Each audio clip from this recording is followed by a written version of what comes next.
ओम साईराम। लक्ष्मी कुमारी पिलपा का चैनल में आपका स्वागत है। इस चैनल के माध्यम से हम श्री शिरडी साई बाबा का सत्संग कर रहे हैं।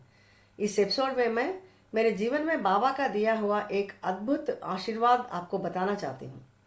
मैं हैदराबाद के कुछ साई बाबा मंदिरों में अक्सर जाया करती हूँ। उनमें से एक जिस मंदिर में हम हर साल विजयदशमी के दिन 108 गाय घी के दिए जलाते आ रहे हैं, जिसके बारे में मैं पिछले एपिसोड्स में आपको बता चुकी हूँ। यह आशीर्वाद इस मंदिर से संबंधित है। जब मैं इस मंदिर में पहली बार गई थी, वह मंदिर उस समय नया निर्मित मंदिर था।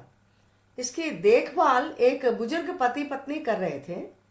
मैं अक्सर उन्हें उस मंदिर में देखा करती थी। उन्होंने एक दिन मुझे सुझाव दिए थे कि हम इस मंदिर के सुधार के लिए विभिन्न कार्यों में अपना योगदान दे सकते हैं। तब मैंने उनसे उन चीज़ों का लिस्ट हमें देने के लिए पूछा था, ताकि हम उस लिस्ट में से चुन सकें कि कौन से कार्यों में हम हमारा योगदान दे सकें। लेकिन वे हमें लिस्ट देने के बजाय इस मंदिर में बाबा के लिए 2 वस्तुएं बनाने की सिफारिश किए थे। उनमें से एक है जो समाधि मंदिर में बाबा की मूर्ति की छतरी के लिए चांदी के चेन और घंटियां, और दूसरा द्वारकामाई में रखी जाने वाली चांदी की पादुकाएं। हालांकि उस समय शुरू में मैंने कुछ भी नहीं सोचा था कि मैं इस मंदिर या बाबा के लिए कुछ बनवाने के लिए कुछ योगदान करूं। जब वे मुझे उन 2 वस्तुएं बनवाने की सलाह दिए थे, मैंने तुरंत हाँ कह दिया था, और बाबा की कृपा से वे समय पर बन गए थे और उन तक पहुंचा दिए गए थे।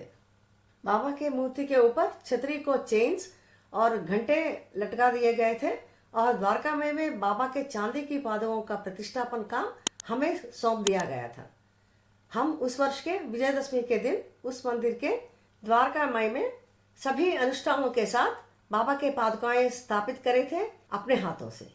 यह भाग्य बाबा ने हमें दिया था। यह सोचकर आज भी मैं बहुत खुश होती हूँ, और बाबा के प्रति मेरा हृदय कृतज्ञता से भर जाता है।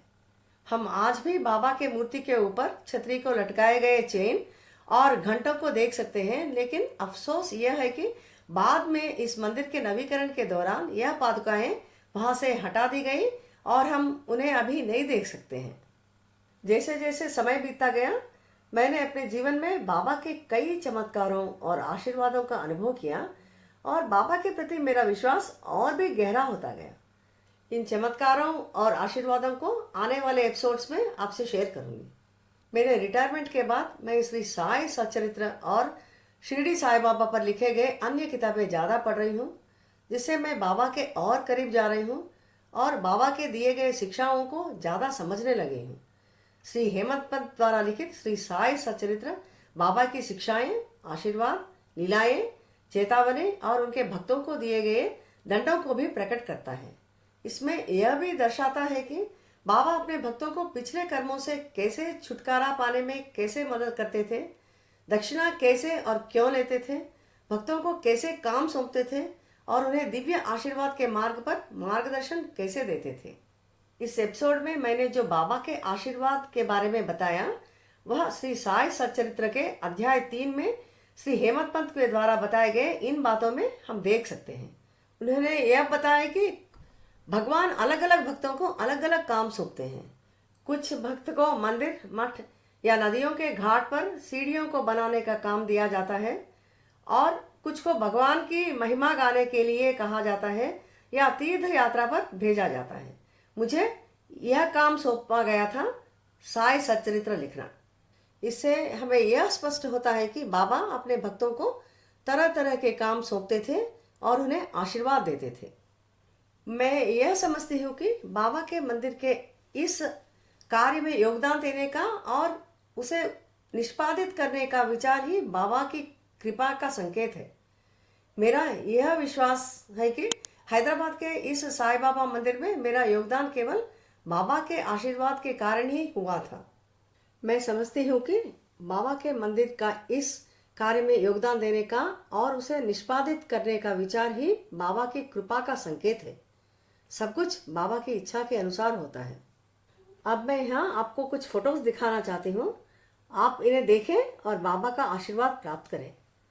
समाधि मंदिर में गद्दी पर आसन हुए बाबा को आप देख सकते हैं।